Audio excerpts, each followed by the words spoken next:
On this Wednesday night, trapped in an elevator, 2 men, no cell service, and water rising by the minute. There was panic, there was praying, there was deciding that we're going to get out of there no matter what. The police officers who swam to their rescue with just moments to spare.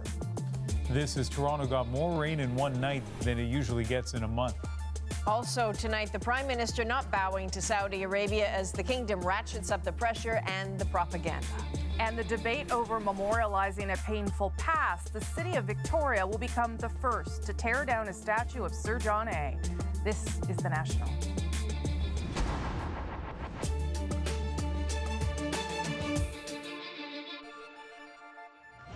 Hold it. This is good.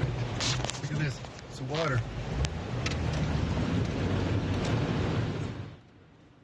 That was one of the mild reactions last night to a dangerously powerful deluge. It drenched the city, knocking out power to thousands of homes and suddenly turned streets into waterways. It also nearly turned an elevator into a death trap. 2 men were working late at the office when they realized their cars were at risk in the parking garage below. The CBC's Greg Ross picks up their incredible story. Claver Fryer and Gabriel Otrin weren't sure if they would get out of this elevator alive. We passed the first level down into the basement. We felt and heard a strong whoosh. They were headed down to the parking garage to move their cars after learning rainwater had started to flood in, but they had no idea just how much. Describe the moment as that elevator hits the ground floor and that water starts coming in. It was an immediate shock, sort of a moment of disbelief. Water started coming in right away from the bottom. They say within minutes, the water was up to their waists. As the water started coming in, we were just looking for emergency instructions, procedures anywhere that we could, but there was not really any guidance. They managed to get a hold of an operator using the elevator's emergency phone, but the conversation was over in seconds. Right at that moment, the water rose to the level of the speaker and fried all the electronics inside. Otrin then attempted to call for help from his cell phone, but couldn't get a signal. They began looking for an escape hatch. My first thought was to, climb up on the rail and try to push the top panel out because, that's what you've seen in movies. They weren't able to open it wide enough to escape, but they did pry a big enough gap to get a cell signal and call 911. Police arrived within minutes. Constables Josh McSweeney and Ryan Barnett. And we could hear them inside screaming for help and saying that the water was getting too high and that they needed us. So we started trying to pull the door open, but it was just, the pressure was too great. So Josh immediately went upstairs and got a pry bar. While police scrambled to try and pry the elevator door open from the outside, the water level inside was just a couple of feet from the top. Fryer and Otrin feared they may be running out of time.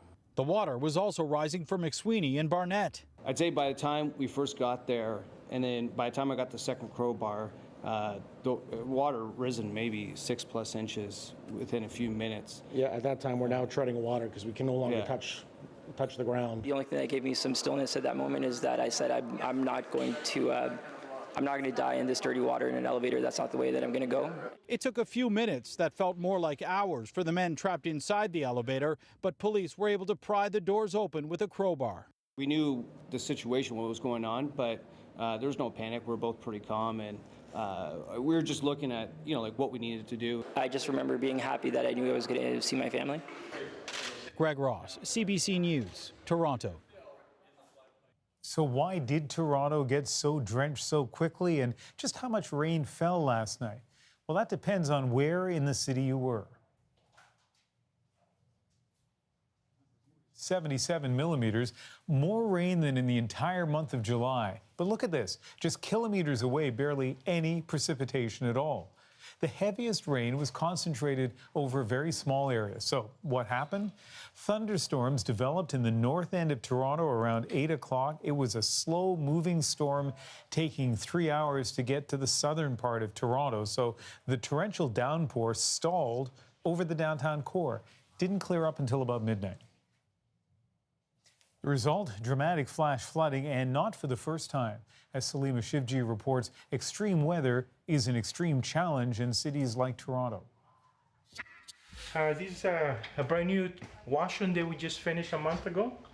Now, like the rest of the basement, it's covered in dirty sewage water. within minutes, my whole basement was flooded. And I noticed that the hardwood floor was coming out, or the laminate was coming out, and it was floating.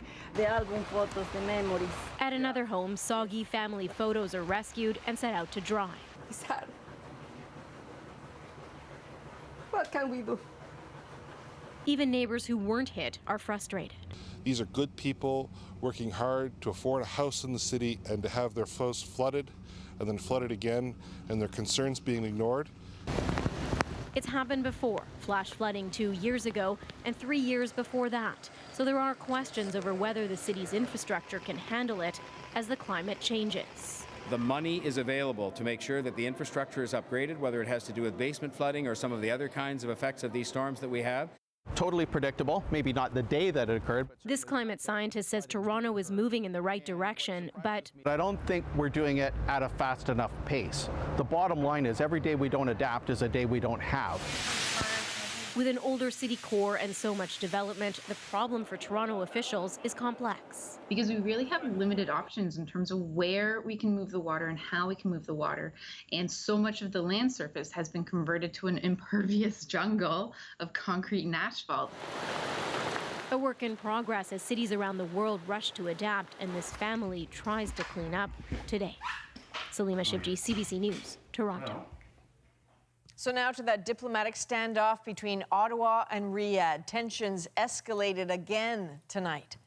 Coming up, we will dive into the propaganda whipping up anti-Canada resentment in Saudi Arabia. But first, the Prime Minister is speaking out for the first time, and he's not backing down. Canada will unapologetically defend human rights anywhere in the world. That was the very simple message that Trudeau delivered firmly, if politely, today. David Cochrane digs deeper into how Ottawa is playing its hand. Even in the middle of a diplomatic feud, the show must go on. But this high-tech government funding announcement in Montreal quickly became about Saudi Arabia. We continue to engage with the government of Saudi Arabia. The Minister of Foreign Affairs had a long conversation with their foreign minister yesterday, and diplomatic talks continue. Chrystia Freeland's long conversation did not bring a quick end to this feud, at least not from the Saudi perspective. Canada knows what it needs to do. Canada started this, and it's up to Canada to find a way out of it. That's easier said than done. It's quite a quagmire. We're now dealing with a kingdom that is accustomed to getting its way. Accustomed with getting its way, not accustomed with being lectured about human rights on Twitter by a Canadian cabinet minister, which means the solution may lie in pushing things up the ladder. And I think that dialogue needs to happen between leaders of government on a direct basis. I don't think this has been handled well to this stage. Or in climbing down. It appears as if the Saudis are calling for an apology or some sort of public take back, if you will. Very difficult to do in these circumstances when this government in particular has staked its claim on human rights and in particular women's rights. Is offering an apology to Saudi Arabia something you would consider?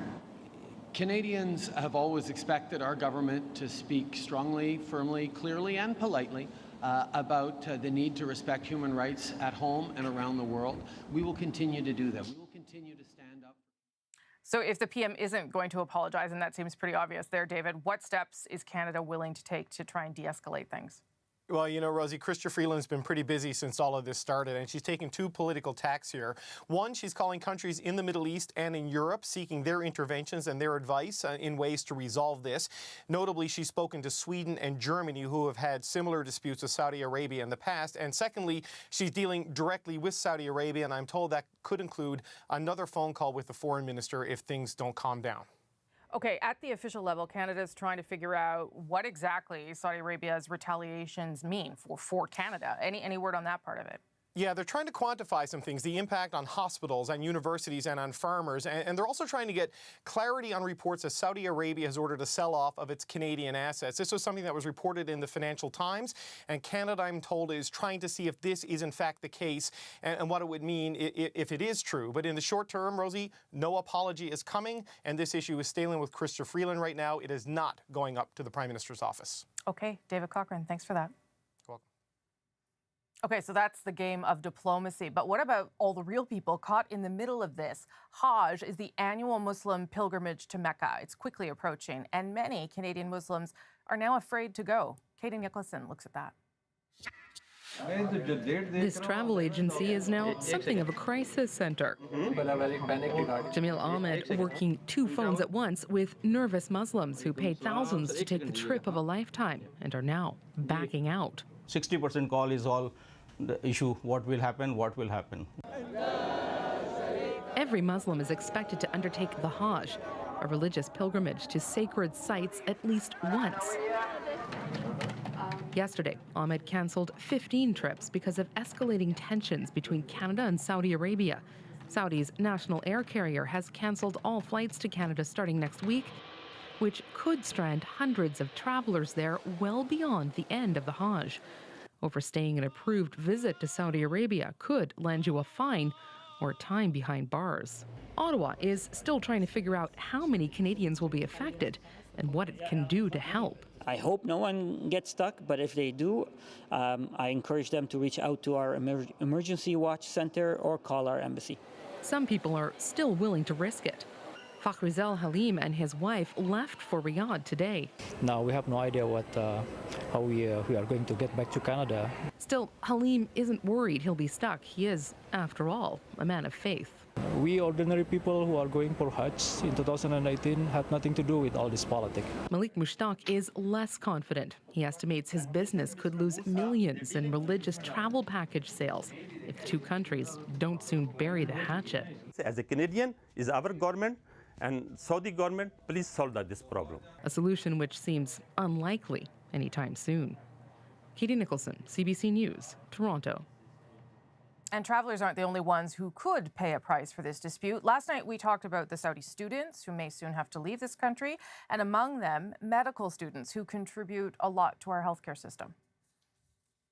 The University of Toronto has trained over 1,000 Saudi doctors in the last 40 years. There are 216 Saudi medical residents and fellows working in hospitals around the city. 225 are providing similar service in Montreal through McGill's medical program. In total, Canada has some 800 Saudi doctors in training. Pulling them out would likely put more strain on an already overtaxed system. And while Canadians ponder this whole messy tangle, the Kingdom of Saudi Arabia is also abuzz with insults and attempts to shame Canada online and on the air. Here's a sense of what they're saying. أعربت موسكو عن دعمها للسعودية في وجه ما وصفتها بالنبرة الآمرة من قبل كندا. Saudi broadcasters quick with anti-Canada reports. في كندا الحريم أعلى نسبة اضطهاد عليهم. In Canada, women are highly persecuted, a guest just said. Well, that's interesting. Let's have a look. According to a 2017 report by the Cato Institute, Canada scored a 10 out of 10 in terms of women's security and women's freedom of movement. Saudi Arabia, for the record, scored a 5 for women's security and a 0 for women's freedom of movement. Another claim about Canada's persecution of prisoners of conscience, using Holocaust denier Ernst Zundel as an example, as well as the controversial Jordan Peterson, who is not in prison. A virtual Saudi electronic army has unleashed a series of anti-Canada tweets, too, and launched a hashtag. Hashtag Saudis are deeply concerned about, followed by a wave of tweets pointing out Canada's human rights hypocrisy, Quebec's sovereignty, Canada's treatment of Indigenous people. If you're a good global citizen, Human rights activist Iyad El-Baghdadi says the kingdom's fury about Canada is reminiscent of how the Crown Prince has handled Qatar and Yemen. we have been watching Mohammed bin Salman for several years now, and he's not good at walkbacks. Whenever he's cornered, he doubles down. He said he's heard from worried Canadians in Saudi Arabia. They're nervous because they watched what happened with Qatar, and they know that this young prince, Mohammed bin Salman, does not seem to have he doesn't seem to have any kind of impulse control. There's always this escalation. And the question is, what is the next, what comes next? Is he going to ask Canadians to leave the country? Leave the country? That's the tone of this Saudi political cartoon. A Canadian telling a Saudi to release the activists, and the response to the shocked Canadian, get out. Okay, so that's the, well, let's call it creative response to all of this in the Saudi media. What's happening in Western media? Outside Canada, it's been very quiet, with one notable exception. For the first time in its history, the Washington Post has published an editorial in Arabic today, and it is a fearlessly outspoken defense of Canada in this dispute. It reads, in part, what Ms. Freeland and Canada correctly understand is that human rights and basic liberty are universal values, not the property of kings and dictators to arbitrarily grant and remove on a whim. It is great to see Canada holding aloft the human rights banner. But Canada should not have to do this alone. As diplomatic relations between the two countries worsen, a possible reprieve for a Saudi man seeking asylum in Canada. He was scheduled to be deported this morning, but the United Nations asked Ottawa to keep him here until his case is investigated further. We've changed his name and his wife's because they're worried about the safety of their relatives in Saudi Arabia. Jayla Bernstein has their story. A symbol of the future that Noura wants for her family hangs on her living room wall. The safe country for me and for my kids. Noura and her husband Omar hope to start their new lives here in Montreal. I leave everything in my country to live together. But they're not together. Omar is now in hospital, but he was being held in this detention center. His wife and children's asylum applications are being processed, but Omar was declared ineligible. He originally came to Canada alone, fearing for his safety, after he was accused of criticizing Saudi Arabia's actions in Yemen. He then withdrew his claim to travel back to Saudi Arabia to help his wife, who'd been arrested and detained. In Canada, you need to wait a year to reapply for asylum. Omar's lawyers have been searching for a way to help him stay. The situation is quite clear in Saudi Arabia right now, especially for Shias. We don't understand why Canada didn't intervene before. Omar was supposed to be on a flight to Saudi Arabia this morning, but the United Nations Human Rights Committee stepped in, asking Canada to delay the deportation while they examine the case. It is obviously Canada's sovereign right and duty to make its own decisions as an independent country, and we will do that, but we will weigh very carefully what the UN has asked. At an event in Montreal, Prime Minister Justin Trudeau was asked about the case, specifically about deporting someone to a country his government has been critical of. We always expect, and Canadians expect, that our immigration system, which is based on rules, on values, on principles that are very clearly laid out, be followed in its integrity, and that's exactly what we're going to do. Noura remains hopeful. My kids every day told me what time my father come back, what time. Omar is expected to have a detention review hearing tomorrow morning. Jayla Bernstein, CBC News, Montreal. We're watching several other developing stories tonight, including the death of a foreign national after an altercation with Canadian border officers. Very little is being said publicly about what happened aboard a plane about to take off from Calgary Airport yesterday. 2 officers were trying to deport a man when, according to CBSA, he went into medical distress. Calgary police won't say what happened, only that the altercation was physical. Various investigations are underway. I want you all to know that I intend to run in the upcoming by-election here in Burnaby South. Jagmeet Singh announcing that he is running for Parliament. He's been without a seat since he became leader of the NDP 10 months ago. The riding was previously held by NDP MP Kennedy Stewart. He resigned in June. Singh says if he wins the by-election, he'll move to the Vancouver suburb. So here's what else we're working on tonight on The National. Victoria plans to take down a statue of the country's first prime minister. Briar Stewart takes us to the debate on the street. And the votes are still being recounted in Ohio tonight. Keith Bogue breaks down why one election has such big midterm implications. And a wild up-close encounter is our moment of the day. It was so exciting for the guests. Who could imagine coming from the UK, getting up in your bathrobe and seeing whales that close to the dock? In a year's time, if all goes according to plan, Britain will leave the European Union. And what, you might ask, has that got to do with the humble Cornish pasty?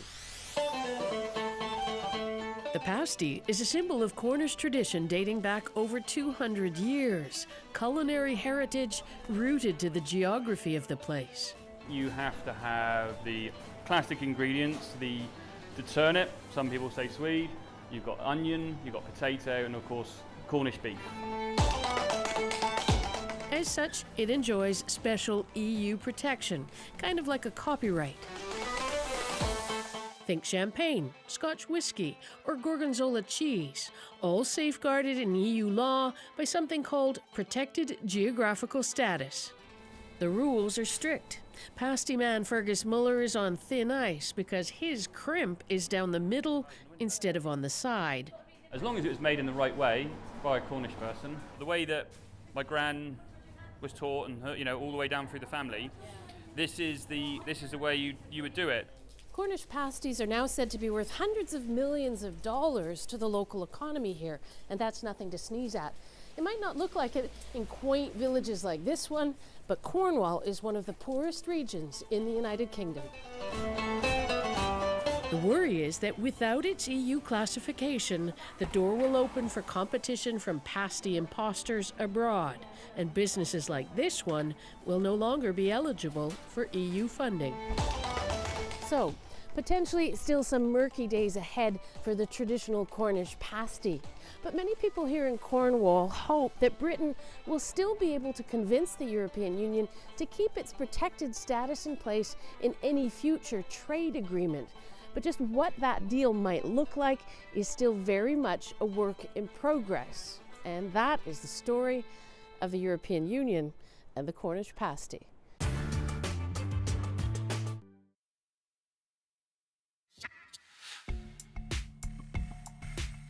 The margin of victory is too thin to see in Ohio. Republicans are fighting to hang on to what was once a safe seat. Tonight, as you can see, Troy Balderson leads by less than a percentage point over his Democratic rival. And thousands of provisional ballots cast by voters who don't appear on the rolls but are eligible have yet to be counted. As Keith Bogue explains, this has many wondering whether Ohio is a sign of what's coming in the November midterms. I'd like to thank President Trump. The Republican candidate Troy Balderson took it as given last night that he will end up the winner in Ohio's 12th district, and he credited Donald Trump for making it so. Trump flew into Ohio Saturday to help push Balderson over the top. We must elect Troy Balderson. But the fact is, Balderson may not even be the winner. There are still ballots to count, and the race is tight. And as far as giving due credit, Democrats might have been even more driven by Trump to vote against Balderson than Republicans were to vote for him. In any event, Democrat Danny O'Connor saw no reason to concede. We're not stopping now. Tomorrow we rest, and then we keep fighting through to November. Indeed, no matter the final score, O'Connor and Balderson will face each other again on the ballot in November. And this once rock-solid Republican district now looks like a toss-up for the midterms. Democrats are tickled at how much money and effort Republicans are putting into campaigns in what should be safe districts. A race that we had no business winning required $5 million of Republican money, a visit from the president, and we're competitive in a place where the congressman in 2016 won by over 30 points. Democrats are going to the polls in special elections and off-year elections in unusually high numbers, as though we're a presidential year. So their chances of winning back a congressional house in November look good. Plus, there's this. Today, we announce criminal charges. The FBI charged Republican Congressman Chris Collins from New York with securities crimes today. He tipped his son to confidential corporate information at the expense of regular investors, and then he lied about it to law enforcement to cover it up. That not only hangs a cloud over Chris Collins' re-election bid in November, it risks making Trump Republicans look like creatures from the very swamp the president promised to drain. Keith Bogue, CBC News, Washington. Now, another thing to watch in November's crucial midterm elections, more women candidates than ever will be fighting for seats in Congress and for governorships. After last night's primaries, Democrats and Republicans have nominated, get this, 185 women in U.S. House races this year, breaking 2016's record of 167. The overwhelming majority of those women, so more than 3/4, are Democrats. There are also 11 female nominees for governor this year, and that tops the previous high of 10. Still ahead on The National, saying goodbye to Massey Hall for now. Before the iconic music hall closed for major renovations, I had a chance to tour it with some legendary musicians. We'll revisit those memories. And reading between the notes, meet the Canadian who says he has conducted mathematical analyses of some of the Beatles' greatest hits just to figure out which songs were written by John and which ones were written by Paul. John made a lot of use out of the tonic chord, which is the major chord, and the relative minor chord, which is the sixth chord.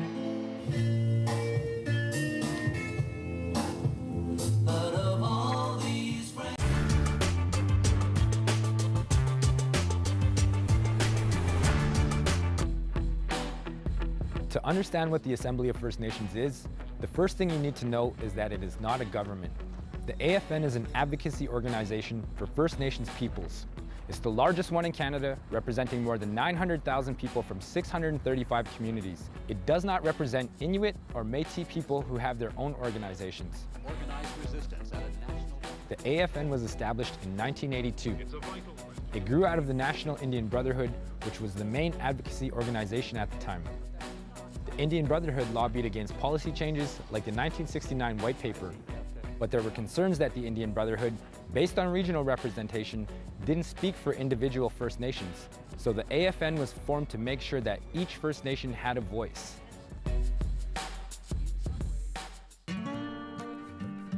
The AFN's purpose is to advocate on behalf of First Nations people in dealings with the government and the public and private sectors. Land, health, education, natural resources, and housing continue to be top priorities for the AFN.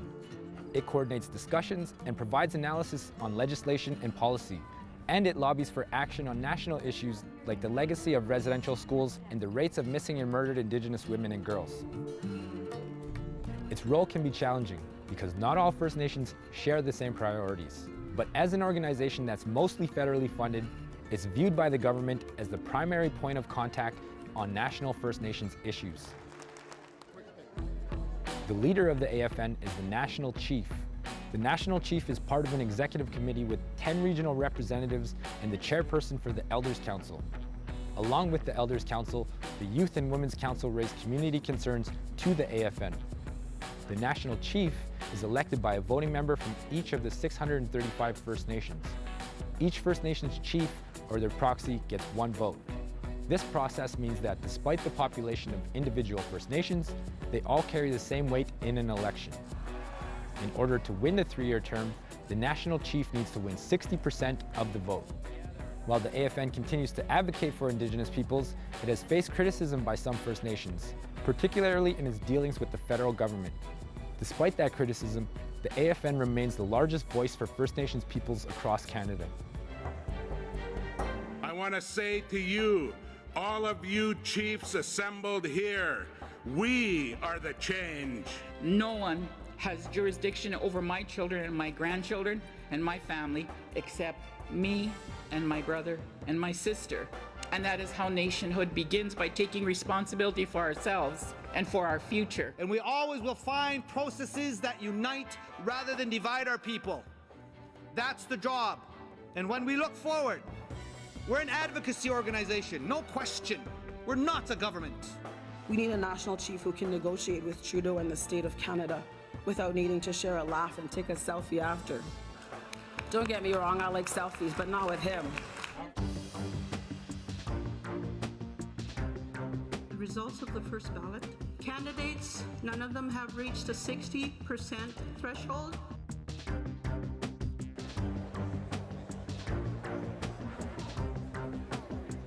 The results of the second ballot. Perry Bellegarde, 328. This gap will be closed. better housing, better education, better health care, and yes, lands and resources coming back to First Nations people, because we know it's assumed Crown sovereignty.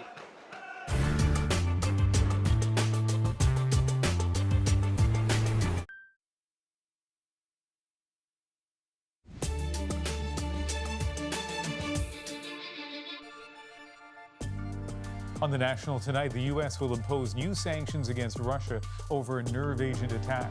Back in March, ex-Russian spy Sergei Skripal and his daughter were hospitalized for weeks after being poisoned.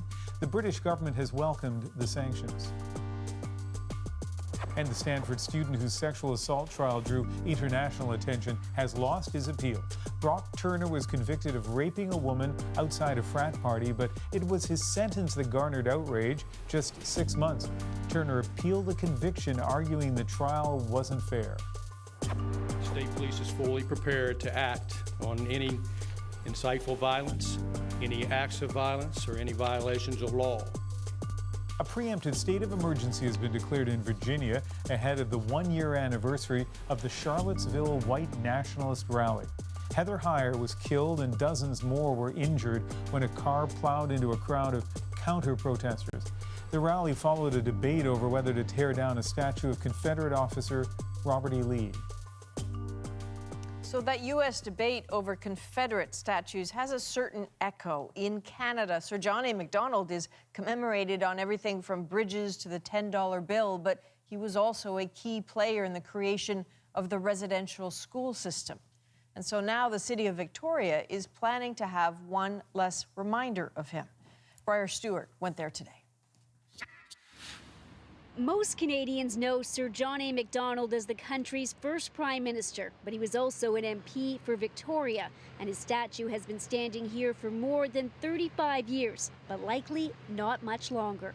In order to really commit to reconciliation, we need to remove the statue of John A. Macdonald from the front steps of City Hall. The driving force of Confederation is going into storage because of a history that's not celebrated. The fact that his government created the Indian Act and established the residential school system where thousands were abused and generations of trauma followed.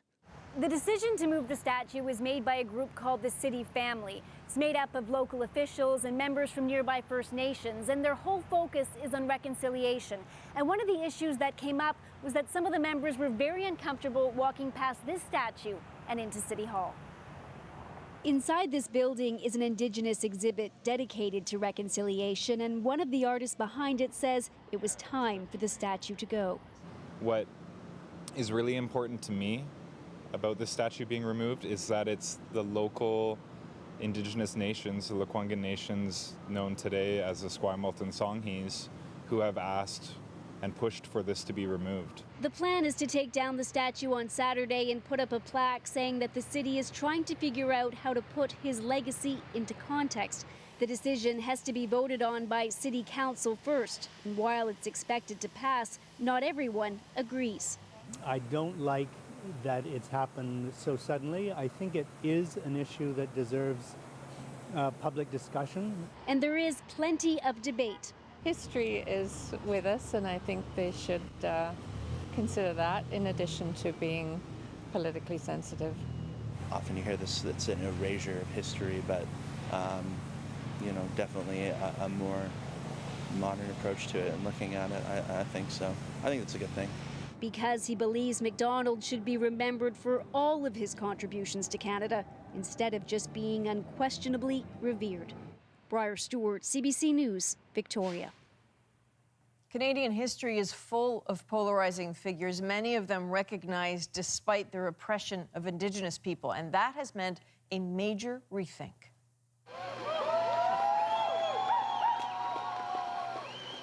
Until January, this statue of Edward Cornwallis had stood in a Halifax park for nearly 9 decades. But the city founder also put a bounty on the scalps of Mi'kmaq people. And council voted the bronze figure be taken down. This statue of BC's first Chief Justice was recently removed from the Law Society's foyer. Matthew Begbie was nicknamed the Hanging Judge for sentencing 6 Indigenous chiefs to death in the pre-Confederation days. Thank you so much for changing that name. That's a big thing. because that's part of reconciliation.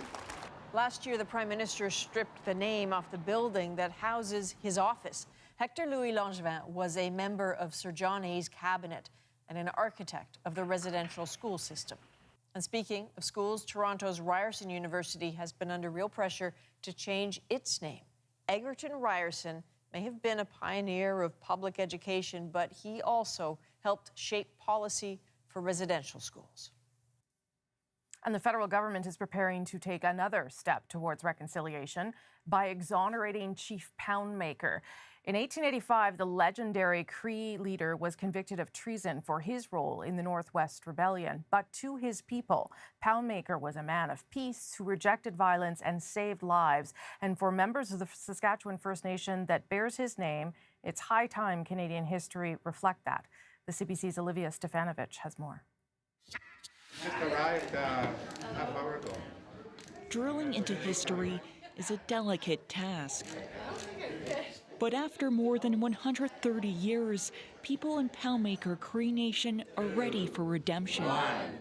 Go. To unveil the truth about their founder.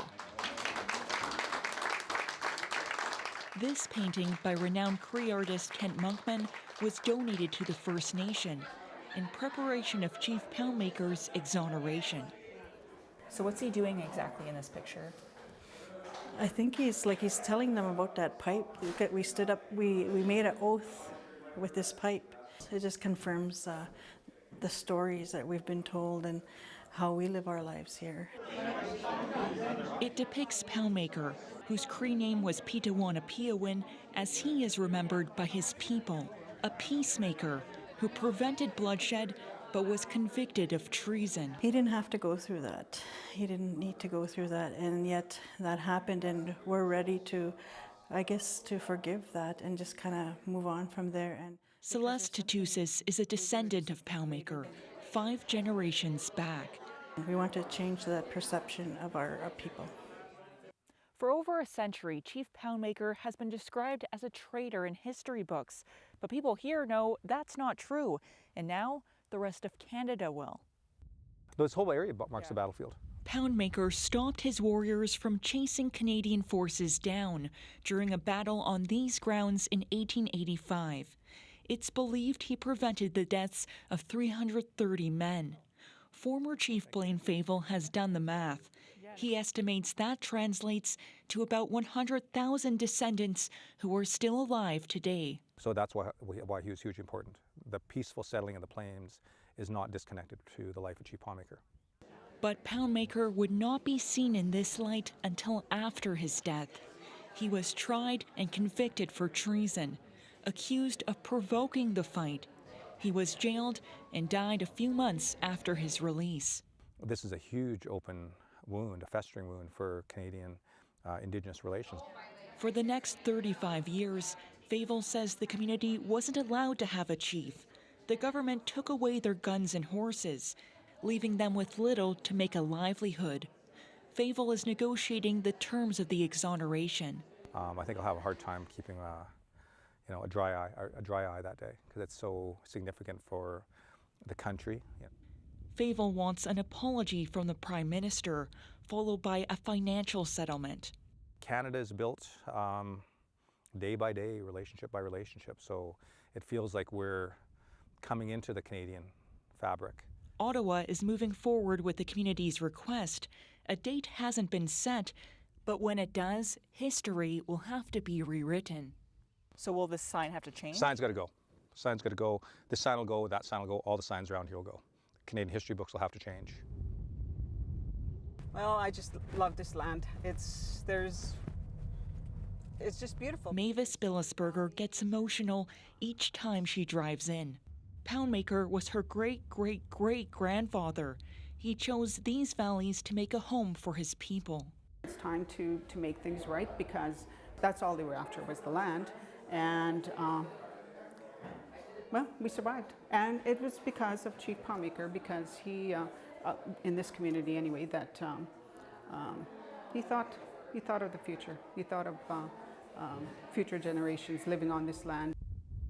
Now those generations will grow up knowing and reading their people's truth about how their leader put his community first. Olivia Stefanovic, CBC News, Poundmaker Cree Nation. Still ahead on the National, this is my favorite part, surprise visitors at a Vancouver Island lodge in our moment of the day. I love it that wildlife is in the news instead of something that's not as fun. This clip has made international news. You can see why. Oh my gosh, it's racked up millions of views. We'll bring you the story behind the moment in our moment of the day.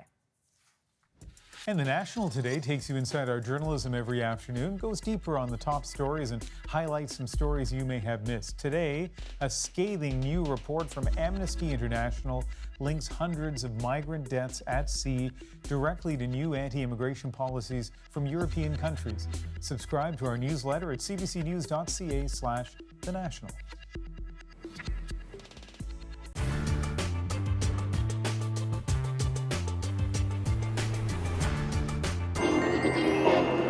There are more slot machines than ATMs in this country. Jackpot. And government-run gambling is scooping up tons of Canadians' cash, $13 billion a year. To give you an idea, Alberta alone earned more from gambling last year than oil and gas. So who's gambling big? From 15% to 50% of gambling revenue comes from that 1% to 4% of problem gamblers. Addicted gamblers can register in a program called self-exclusion, a common program at casinos designed to prevent people from getting inside and feeding their addiction. But are casinos really willing to bar the hand that feeds them? Mark Kelly and his team at the Fifth Estate went to find out. Their investigation included undercover work at several casinos. Okay, Mark, so how does self-exclusion work when it works? Well, when it works, yeah. Well, it's a voluntary program. So if I feel that I have a gambling problem, I go to the casino and I say, I want to be put on a list to ban myself from going into that casino. They'll take my picture, they'll take my information, they'll feed it into their computer system. Now, it's supposed to work in other provinces. Sometimes it's something as rudimentary as having a binder at the door, and security's supposed to say, excuse me, Mr. Kelly. You look like this guy? You're that guy, and you're not allowed in here. Clearly, it's a porous system.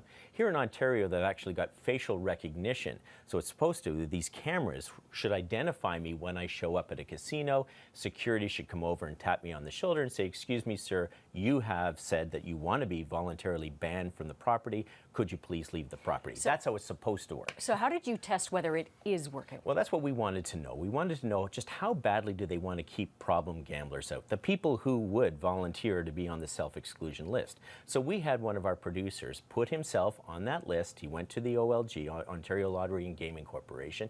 They took his information, they took his picture, they put him into the database, and then we waited a week and then we sent him out to see, well, what would happen if he actually showed up at these casinos to play. He went to 1, he went to 2, he went to 3, he went to 4 different OLG properties in one day, sat down and played the slot machines. Nobody at any point came over to him to say, excuse me, sir, you're on this list and you shouldn't be here to play. I mean, they really rely on the money that's coming in from these. An inherent conflict, right? It's a conflict of interest. They want to prevent problem gamblers from feeding their addiction. On the other hand, if they don't feed their addiction, the money doesn't come in. Let's put this into perspective. Here in Ontario, the OLG spends $50 million a year to deal with problem gamblers. They spend $333 million a year promoting and advertising with their casinos. This is an important stream of revenue that's coming in there. And yes, they do have these programs. Yes, they do have these policies, but they appear to be pretty porous. And when we spoke to gamblers, they considered that these programs are really pretty much a joke. What they want more than anything is their money in these casinos. So what do the casinos say when you say, look how easy it was for us to walk right in? They say that there's no system out there that's foolproof. They say that it's up to the person, that they don't want to be policing these casinos, that would create a bad environment. People are asking them to police it. Exactly, and they're saying that they need to be protected from themselves. So there's a solution, and just a simple idea, and think about it.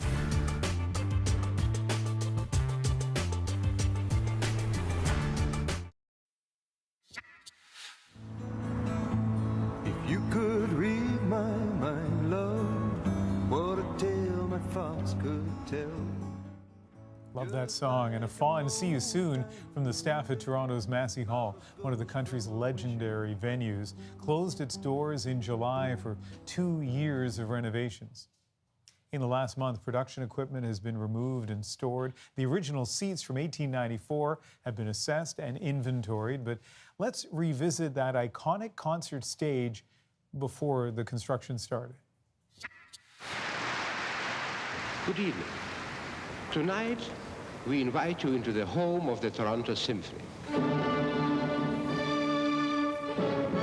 This was the place, and this is like when you've played Massey Hall, you've arrived. The room makes me smile because it's mixed up with so many great memories, both as a fan and as a performer. When you get on that stage, you know that, you're playing with the big cats. Like, this is where history was made in your industry. Some amazing shows have happened here.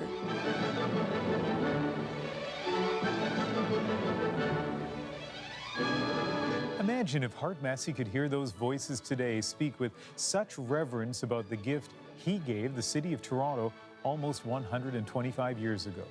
A memorial to his son who died at the age of 36. A concert hall that was also meant as a town hall. A secular space to celebrate not just music, but speeches and sport. This is the hallway into Centuries, and what we've done is pulled up old programs, newspaper clippings, photographs. It's a hall of fame of musical stars, from the most Canadian of performers to the man who was once the world's most famous singer. Tickets for Enrico Caruso's final concert here in 1920 cost the equivalent of a month's salary for a laborer. And there were many people who either couldn't afford the $8 to come and see him play or couldn't get a ticket even if they could. And such was the crowd outside of Massey that he came out onto the fire escapes and sang an aria at the end of the concert for the crowd that was assembled below.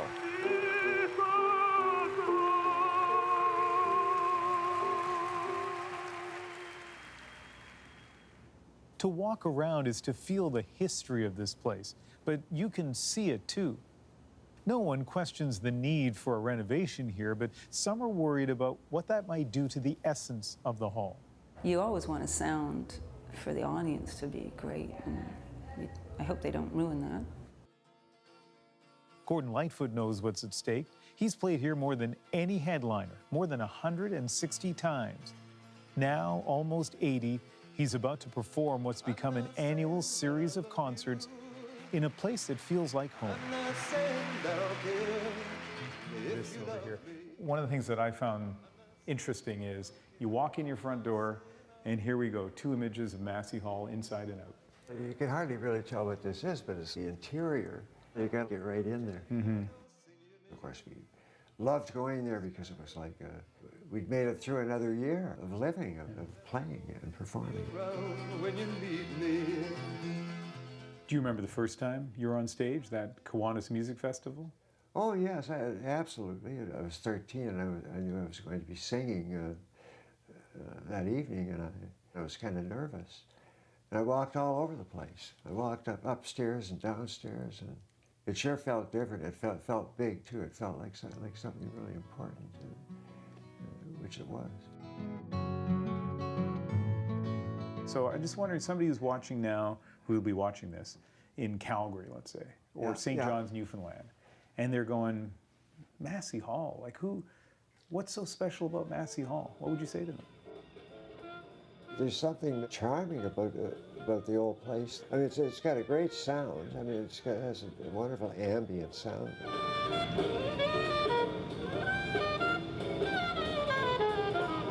You can hear that wonderful ambient sound for yourself in a series of recordings. The greatest jazz concert ever. Oh man, look at my life. Neil Young live at Massey Hall, 1971.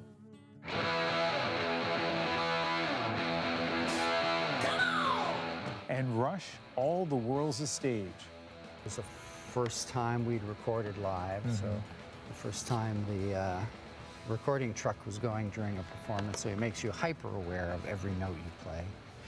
Now you guys are an arena rock group. I mean, you know, in terms of like the sound is so big, what do you have to do? Bring the volume from 11 down to 8 when you're here? No, we didn't do that. It's truth. The truth is that it is a tough building for a really loud band like us, and the sound pressure level is quite intense. So we sound very loud in here. What did it mean to you to play here? Oh, it was ginormous for me personally. My bandmates too. Massey Hall, for Ontarian, Canadian, was a legendary building, and I saw so many heroes here that the idea of playing here was sort of incomprehensible. So the first time you do load in and you actually play, it's tremendously thrilling. This has always been Canada's special music hall, just like Carnegie is to New Yorkers, and you know, the Royal Albert Hall is to Londoners. I love the connection between Rush and Bare Naked Ladies. Ed Robertson tells the story. In fact, he told us the story of getting a bottle of champagne from you when they had, I think it was a 4-night stand here. Right. With that 4-night stand, Bare Naked Ladies broke Rush's record for consecutive concert nights. This champagne came with a card, and it was a congratulatory card. It said, "You're only supposed to do 3 nights, boys." And I carried that bottle of champagne around for about 2 hours between sound check and the show and explained to everybody, "It's from Rush. Rush sent us champagne." It was sort of a record at the time for a rock band. We were just proud of them. And in case you think the old hall's appeal is lost on a new generation of musicians, listen to the Good Lovelies, who played here for the first time just a few weeks ago.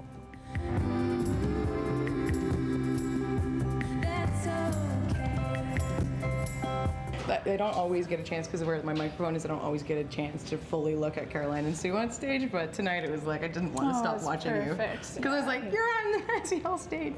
Well, I am too! Oh my God! We've definitely played bigger places than this, but it's so legendary that it's like, it feels so much bigger than it is. There are a lot of people out there, but yeah, it's that it sort of goes up rather than out. So everybody's right there. There are a lot of them, but they're all, it's actually quite an intimate room from the stage, and that was a really nice thing. Yeah. So Massey Hall's magic lives on, but it's showing those 124 years. And so, funded largely by the federal and provincial government, the reno will be extensive. So you have this awesome Lego model. It's pretty incredible. It is incredible. It will take more than 2 years. There will be new washrooms, 2 new performance spaces.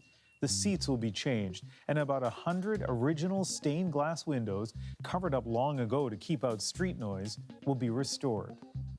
All while trying to preserve what has made this National Historic Site so beloved by so many performers.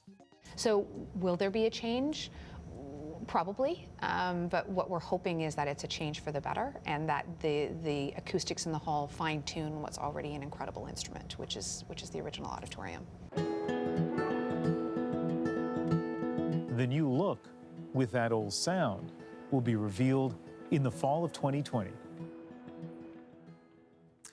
While we're on the subject of classic sounds, let's turn to a Beatles song that has posed a bit of a mystery. Did Paul write it, or did John? There are places I remember. It's a famous song, and people have strong feelings one way or the other, whether they're musicians or non-musicians, about the song. Some are dead and some are living.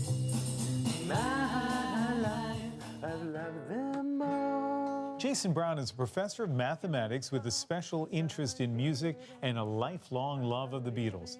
He and a colleague set out to use stylology, a statistical analysis of musical traits, to try to prove who likely composed In My Life.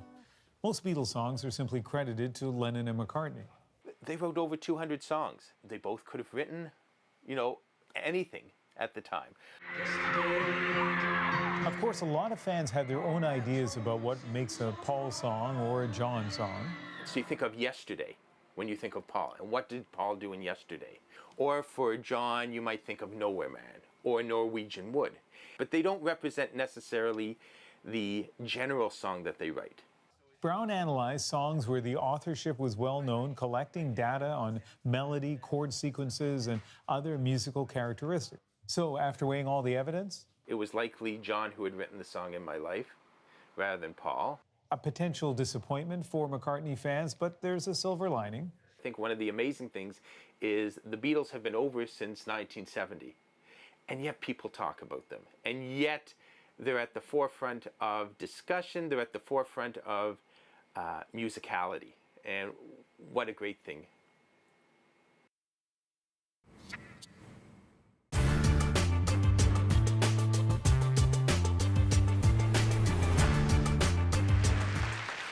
Pleases me to be here and give this award to Gordon. I've known Gordon for a long time, and I know he's been offered this award before, but he has never accepted it because he wanted me to come and give it to him. So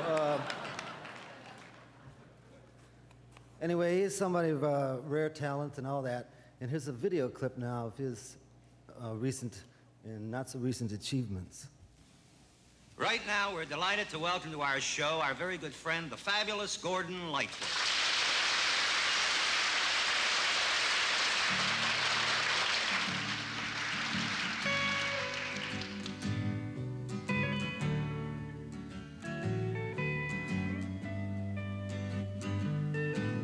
I feel a little sad to watch them lady, but I'll be cool because I don't believe the railroad men grew restless for to hear the hammers ring.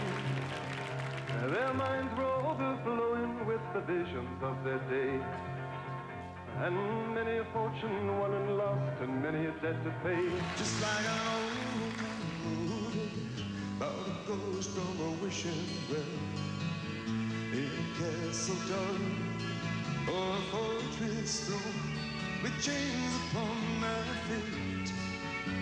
You know that ghost is me, and I'm a man, I'll be set free as long as I'm a ghost that you can't see. The church bell chimed till it rang 29 times for each man on the Edmund Fitzgerald. The legend lives on from the Chippewa.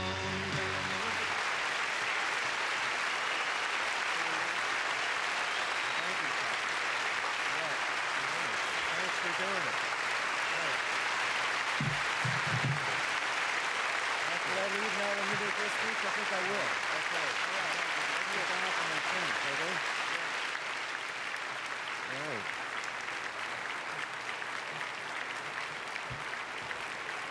All right. Okay. All right. Here it is. One grateful guy from Aurelia.